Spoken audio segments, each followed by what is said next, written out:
अगर हम एक ऐसे भविष्य के बारे में सोचें जहां तकनीक अपनी चरम सीमा पर है, मतलब साल 2049 का समय, और कोई बेहद उन्नत अंतरिक्ष मिशन हार्डवेयर की वजह से नहीं, बल्कि किसी मनोवैज्ञानिक या अस्तित्व के संकट की वजह से खतरे में पड़ जाए। बिल्कुल।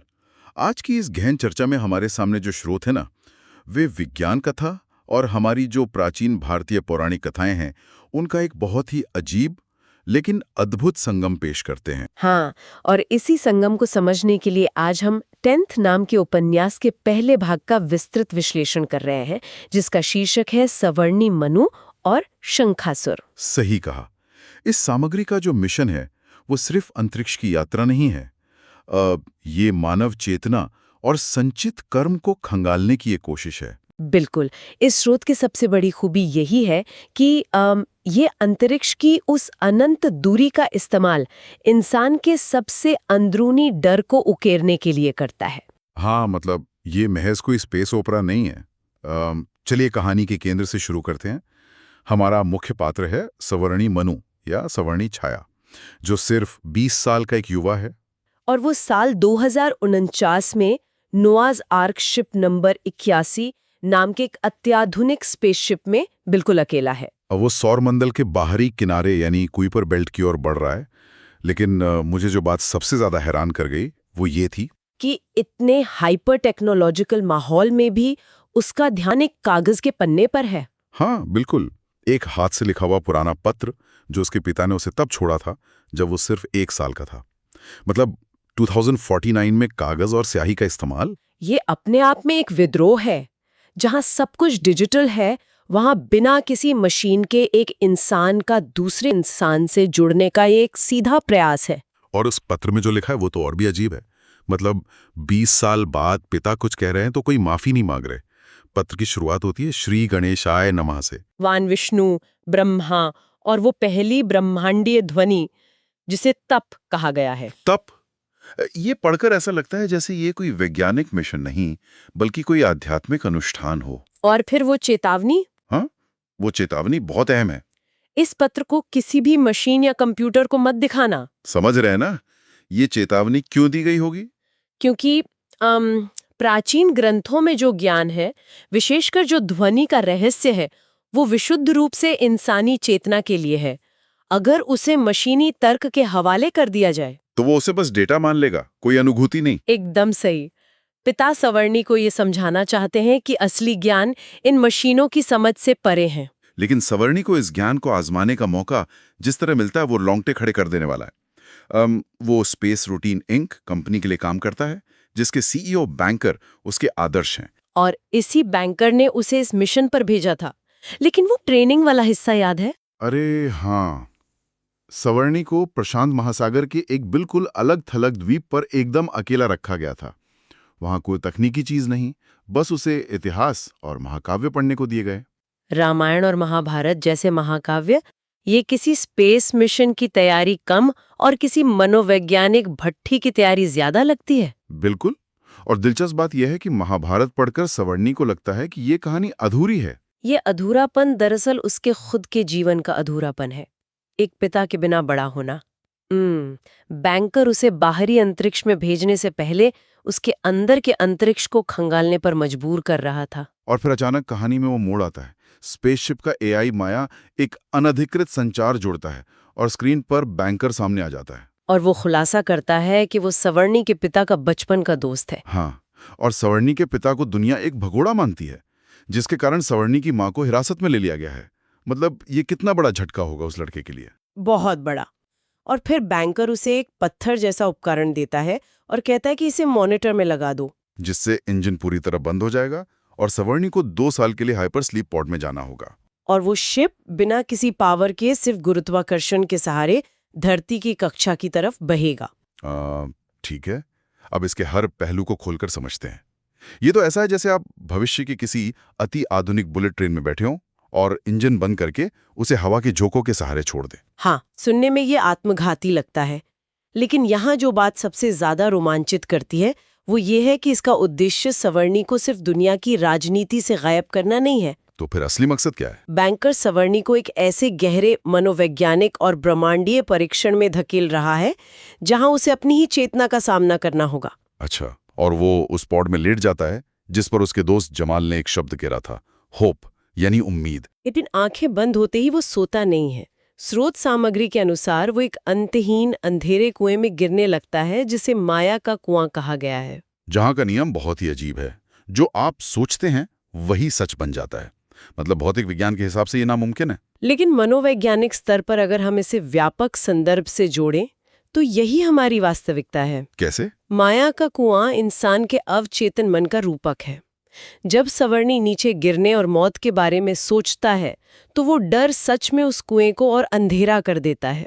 और फिर वहीं उसकी मुलाकात होती है परमाणु से, जो कोई एटम नहीं है बल्कि समय का साक्षी है। हाँ, और वो एक गोलमटोल शांत बच्चे के रूप में प्रकट होता है। ये दर्शाता है कि समय अपने आप में न तो क्रूर है और न ही दयालु। वो बस एक मासूम साक्षी है। परमाणु सवर्णी को बताता है कि भौतिक नियम नहीं बल्कि उसके विचार यहाँ काम करते हैं। वो हवा में उड़ने की कोशिश करता है, लेकिन तभी उसे अपनी माँ की गिरफ्तारी की याद आ जाती है। और यहीं पर उसका डर एक भयानक रूप ले लेता है। शंखासुर, यानी संदेह का राक्षस। हाँ, और यहाँ आकर बात वाकई बेहद दिलचस्प हो जाती है, क्योंकि शंकासुर कोई सींगों वाला राक्षस नहीं है। सवर्णी के दिमाग में ये एक आधुनिक युद्धग्रस्त शहर, टैंकों और गिरती इमारतों के रूप में प्रकट होता है। बिल्कुल, ये इस बात का प्रतीक है कि आधुनिक जीवन में एंग्जाइटी और ओवरथिंकिंग भी इसी शंखासुर की तरह है, जो हमारे ही दिमाग की उपज है, लेकिन हमारे मानसिक शांति को पूरी तरह नष्ट कर देते हैं। एकदम सही। इसलिए परमाणु उसे समझाता है कि इस संदेह से लड़कर नहीं जीता जा सकता। वो उसे मेरू पर्वत की तलहटी में इड़ा और पिंगला जलधाराओं के पास ले जाता है, जहां वो सुषुप्ति की झील यानी गहरी नींद की झील में एक नाव पर जाते हैं, जहां कोई जल्दबाजी या डर नहीं हो सकता। और इसी शांति के बीच परमाणु उसे एक कहानी सुनाना शुरू करता है, परम रचनाकार हंस की कहानी। हाँ, ये हिस्सा थोड़ा जटिल है। हंस अपने विमान में है और उसका जो सुपर कंप्यूटर या कहें तो दिमाग है, जिसका नाम चंद्र है, वो काम करना बंद कर देता है। दरअसल यहाँ हंस और चंद्र चेतना और तर्क के रूपक हैं। चंद्र को लगता है कि भगवान विष्णु सृष्टि को नष्ट करने की साजिश रच रहे हैं। और ऐसा वो क्यों सोचता है? क्योंकि जो नियमों की किताब है, जिसे मार्गदर्शक सूची कहा गया है, उसमें से 10वां नियम गायब है। हाँ, वो नियम जो कहता है कि अंधेरे के रास्ते भी सत्य की ओर ले जाते हैं। तो आखिर इस सब का मतलब क्या है? एक रचनाकार अपने ही बनाए गए एआई या लॉजिक सिस्टम से धोखा खा रहा है। ये हमें आज के एआई के बारे में सोचने पर मजबूर करता है। एक मशीन या तार्किक सिस्टम ये नहीं समझ सकता कि इंसान अंधकार या दुख में जाकर भी सत्य खोज सकता है। और इसी संदेह के कारण पूरी सृष्टि में उथल-पुथल मच जाती है, जिसे प्रजामंथन कहा गया है। और इसका असर देवताओं के क्षेत्र यानी आदिदैविक स्तर पर भी दिखता है। हाँ, वो इंद्र सभा वाला दृश्य, जहाँ पितृ सृष्टि के राजा अर्यमा आते हैं और वो इंद्र को बताते हैं कि दानव या परछाई वाले जीव सिद्धों पर हमला कर रहे हैं। और इंद्र जो हर चीज ताकत से सुलझाना चाहते हैं, वो युद्ध की तैयारी करने लगते हैं। लेकिन अर्यमा उन्हें रोकते हैं। वो कहते हैं कि इंसान अपने स्वार्थ और भोग के कारण इन दानवों को बुला रहे हैं। ये कर्म के सिद्धांत को बहुत गहराई से स्पष्ट करता है। अर्यमा इंद्र को निष्काम सत्य यानी बिना किसी स्वार्थ के सत्य पर टिके रहने की सलाह देते हैं। और इसी बात को समझाने के लिए कहानी महाभारत के उस अध्याय में चली जाती है जो सवर्णी को अधूरा लगा था। हाँ, द्रोण और उनके पुत्र अश्वत्थामा की कहानी। द्रोण पितृ सृष्टि में एक स्मृति शरीर के रूप में मौजूद है। और ये एक बहुत ही महत्वपूर्ण सवाल खड़ा करता है। द्रोण जो इतने महान गुरु थे, अनुशासन के प्रतीक थे, वो अपने बेटे के मोह में अंधे होकर नियम तोड़ देते हैं। इसे ही संचित कर्म और मोह कहते हैं। द्रोण का शरीर तो खत्म हो गया, लेकिन उनका मोह अभी भी बाकी है। और वो देखते हैं कि उनका बेटा अश्वत्थामा प्रतिशोध में अंधा होकर भगवान शिव की स्तुति कर रहा है, रुद्र गीता गा रहा है। और शिव प्रसन्न होकर उसे अपनी तलवार दे देते हैं, जिससे वो भयंकर विनाश करता है। यहाँ तक कि वो उत्तरा के मृत बच्चे तक को, मेरा मतलब है कृष्णा, उस बच्चे परीक्षित को जीवित करते हैं। हाँ, और अश्वत्थामा के माथे से मणि निकालकर उसे युगों तक भटकने का श्राप देते हैं। सोचिए द्रोण पर क्या बीत रही होगी, जो ये सब देख रहे हैं और कुछ कर नहीं सकते। प्यार कैसे अंधापन बन सकता है, ये इसका सबसे बड़ा उदाहरण है। और इसी दुख और पछताव में द्रोण वैतरणी नदी के तट पर 3000 वर्षों तक कठोर तपस्या करते हैं, जिसे तपस कहा गया है, और आखिरकार एक श्वेत अश्वत्थ वृक्ष से उन्हें उसी निष्काम सत्य का ज्ञान प्राप्त होता है। और जब वो परछाई वाले दानव उनकी ओर बढ़ते हैं तो वो कोई हथियार नहीं उठाते हैं। वो बस एक शब्द बोलते हैं, निष्काम सत्य, और वो दानव एक पल में नष्ट हो जाते हैं। ये दर्शाता है कि सच्ची शक्ति हथियारों में नहीं बल्कि त्याग में है, मोह को छोड़ने में है। लेकिन सवर्णी जो ये कहानी सुन रहा है वो एकदम झल्ला जाता है। वो परमाणु से पूछता है कि ये महाभारत की अधूरी कहानी मुझे क्यों सुना रहे हो? इसका मेरे स्पेसशिप से या मेरे पिता से क्या लेना देना? और यहीं पर वो चौंकाने वाला खुलासा होता है। परमाणु मुस्कुराता और कहता है, तुम्हारे पिता का जन्म हुआ था। बाप रे, ये एकदम रोंगटे खड़ी कर देने वाला मोमेंट है। मतलब सवर्णी सिर्फ इतिहास नहीं पढ़ रहा था, वो उस इतिहास का हिस्सा है। उसके पिता की अनुपस्थिति और महाभारत के उस अधूरेपन के बीच एक सीधा तार जुड़ा हुआ है। सवर्णी का बाहरी अंतरिक्ष में तैरना और उसके अवचेतन मन में तैरना, ये दोनों अलग नहीं हैं, बल्कि एक ही सिक्के के दो पहलू हैं। बिल्कुल।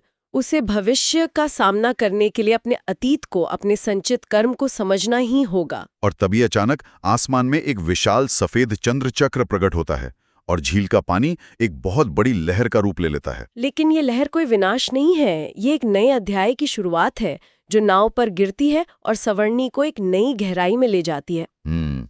इस पूरी चर्चा को अगर हम समेटें तो ये साफ हो जाता है कि 10th की ये कहानी सिर्फ एक स्पेस मिशन नहीं है। हाँ, ये माया, कर्म और निष्काम सत्य के माध्यम से खुद को पहचानने की एक बहुत गहरी यात्रा है। शंखासुर के उस संदेह से लेके द्रोण के पश्चाताप तक हर घटना हमें सिखाती है कि बाहरी संकट हमेशा हमारे अंदर के द्वंद्वों का आईना होते हैं। सही कहा। और ये सब हमें एक बहुत ही गहरे विचार के साथ छोड़ जाता है। बिल्कुल।